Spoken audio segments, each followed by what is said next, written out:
Hello friends, this is Jyotirmananda and welcome back to my channel Botany Now. In the previous video, we have already talked about introduction to cell, discovery of cell and cell theory.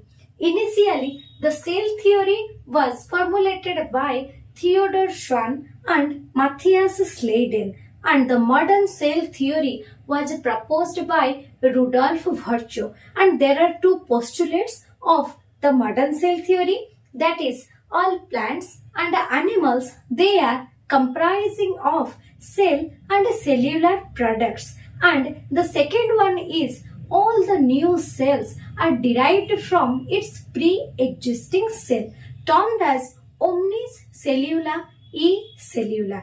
Okay, so in this video we will discuss the types of cell.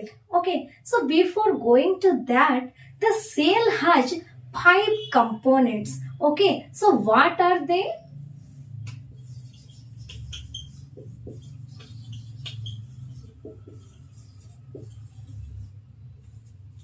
Okay, so they are the cell wall,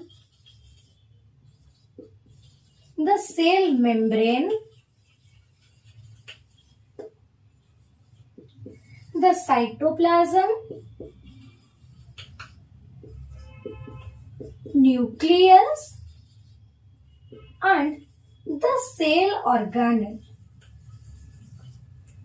Out of these 5 components, cell wall is found only in case of plant cell and cell membrane is found all the types of cell. Okay, and here the cytoplasm is a jelly-like matrix on the cell on which all the cell organelles are scattered. That's why the cytoplasm is known as the main arena for the chemical reactions, because here all the life processes takes place inside a cell. Okay, that's why it is known as the main arena for the life activities or the main arena for chemical reaction or the types of cell.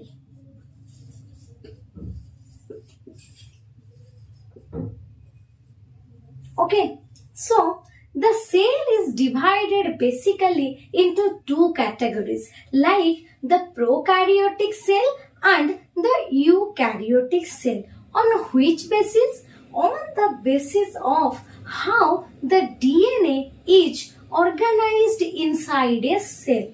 Okay, so what is a DNA? DNA, the full form of DNA is deoxyribonucleic acid. Okay, deoxyribonucleic acid. It is called the genetic material of our body.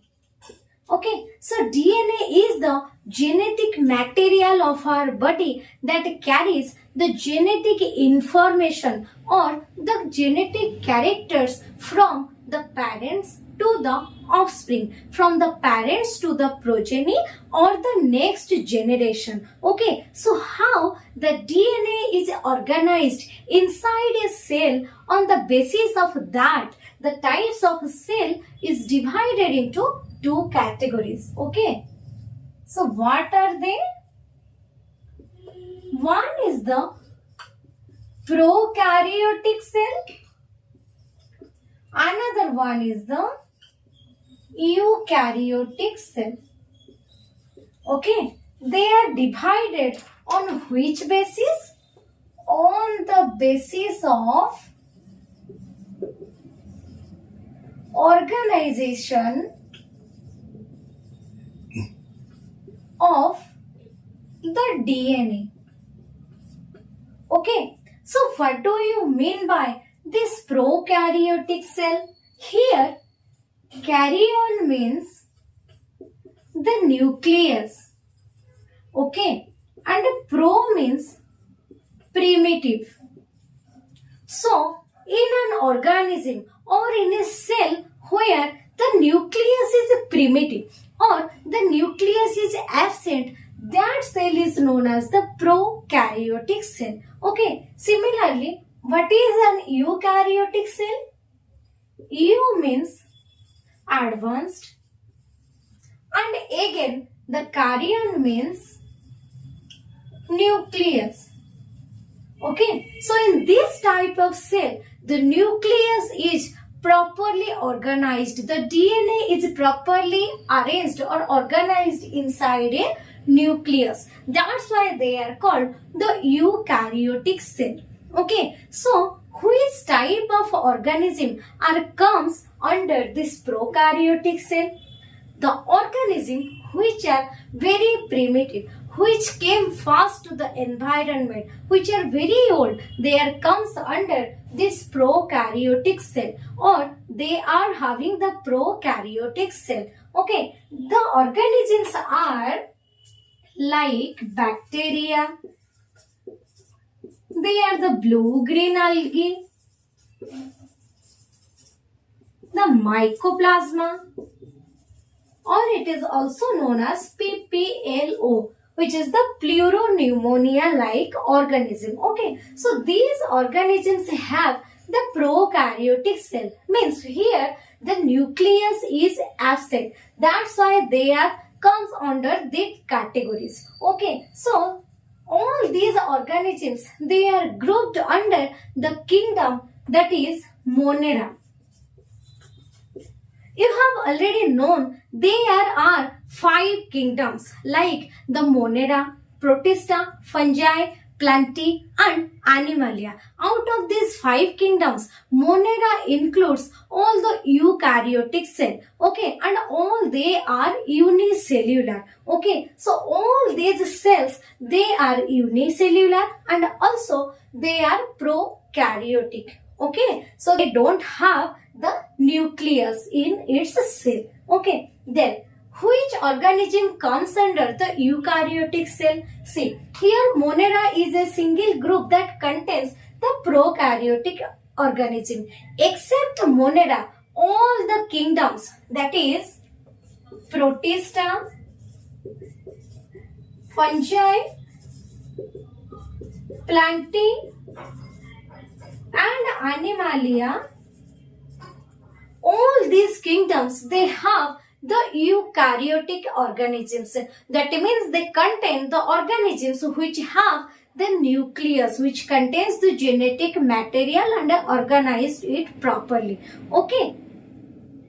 Take a screenshot of this slide, then we'll go to the next part. So now we'll go for the structure of prokaryotic cell.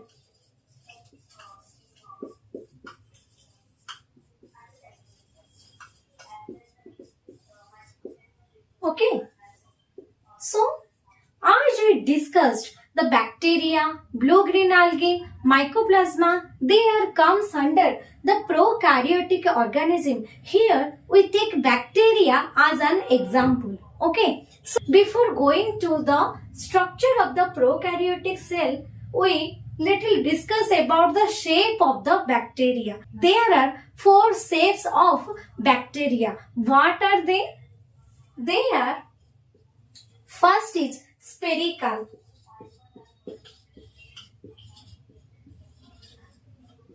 Spherical means these bacteria are little rounded in their shape. Okay, so they are known as coccus. Okay, what are they? They are called coccus. Okay, so they are spherical like this. Okay, so when they are present in this single form, they are called coccus.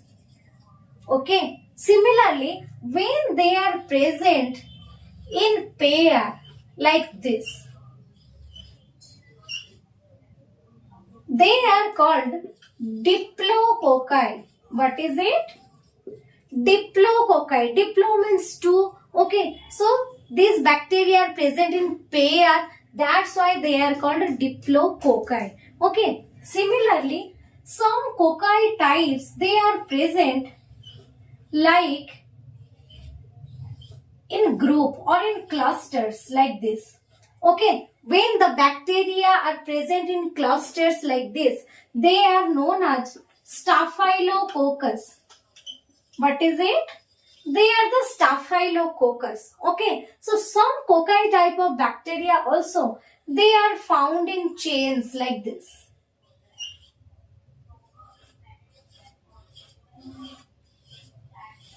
So this type of bacteria is known as streptococcus. What are they? They are streptococcus. Okay, so these are the spherical bacteria. They are rounded in shape. Okay, similarly, the second one is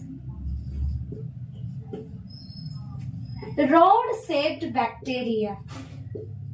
Okay, so the rod-shaped bacteria are known as bacillus.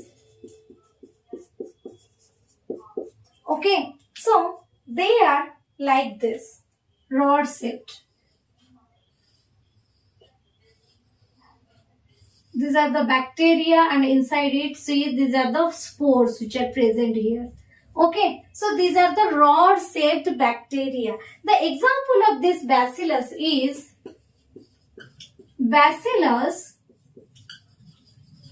thuringiensis. Okay, so you have already known about Bacillus thuringiensis. It produces a toxic substances known as Bt toxin. Okay, this toxin kill the insects. Okay, so this is the rod-shaped bacteria known as Bacillus. Another one is comma-shaped. The comma-shaped bacteria known as Vibrio, and they are like this, comma-shaped.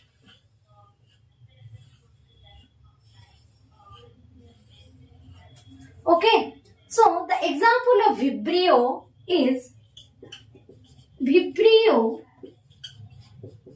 cholerae. Okay, so it causes the disease that is cholera. Okay, so the fourth one is spiral shape. Okay, so the spiral shape is known as spirilla. And they are like this.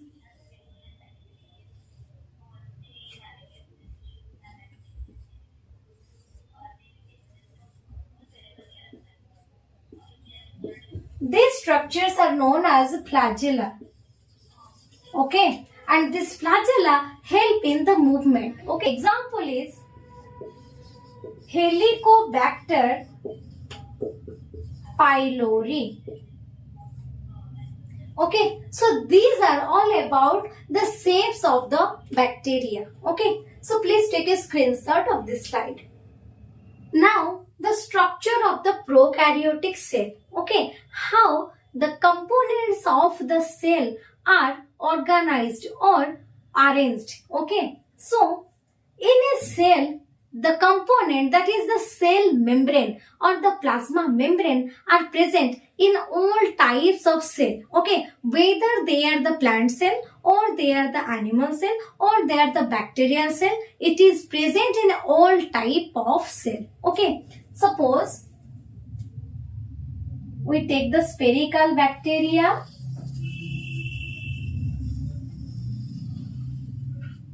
Suppose this is the cell membrane.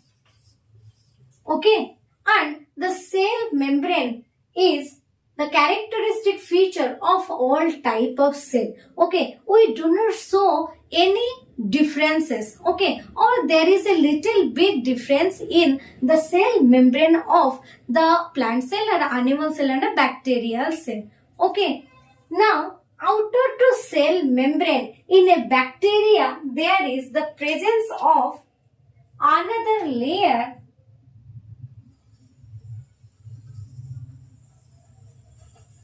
like this. Okay, It is called the cell wall. What is it? The cell wall. Okay. And the cell wall of this bacterial cell is made up of a polysaccharide known as peptidoglycan. What is it? It is the peptidoglycan, and the peptidoglycan is otherwise known as a murin. Okay, which is a polymer of two sugar molecules. Okay, and the name of these sugar molecules is the N-acetyl glucosamine, which is shortly called NAG, and another one is N-acetyl muramic acid, which is called NAM. Okay, so in a peptidoglycan, there is the presence of two sugar molecules along with some amount of amino acids are there. Okay, so this is a polysaccharide. Okay, next, outer to cell wall, there is the presence of another protective layer like this. Okay, and this layer is known as Glycocalyx. What is it? It is the Glycocalyx, and it is also a polysaccharide. Okay, so glyco means carbohydrate. Okay, so it is one type of polysaccharide. Okay, so this Glycocalyx may be hard or it may be soft. Okay, so when the Glycocalyx is hard, it is known as capsule. Okay, and when the Glycocalyx is soft, it is known as slime layer. Okay, so what is the function of this capsule or the hard layer and the slime layer or the soft layer? So the capsule is a hard layer, so it protects the bacteria from the harmful effect of the environment. Okay, or it protects the bacteria from adverse environmental conditions. Okay, and what is the function of this slime layer? This slime layer is very soft, it is jelly-like. Okay, so it prevents the bacteria from the desiccation or from drying. Okay, so it prevents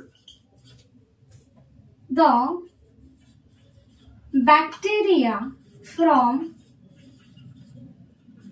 desiccation or drying. Okay, so sometimes this slime layer or this slime jelly layer is overproduced. Okay, so that it is store maximum amount of food so that it is used during the adverse environmental condition. Okay, where there is insufficient of nutrition and water, so the slime layer is help the bacteria to consume the food which it is stored. Okay, so this is about the hard and soft layer of the Glycocalyx. Okay, so these three layers, that is the Glycocalyx, the cell wall and the cell membrane, these three layers, it protect the bacteria from the adverse environmental condition. Okay, so these three layers is known as the cell envelope. Okay, what is it? It is the cell envelope. Okay, so the cell envelope include the Glycocalyx, the cell wall and the cell membrane or the plasma membrane. Okay, so This is the plasma membrane. Outer to the plasma membrane, there is the presence of the cell wall.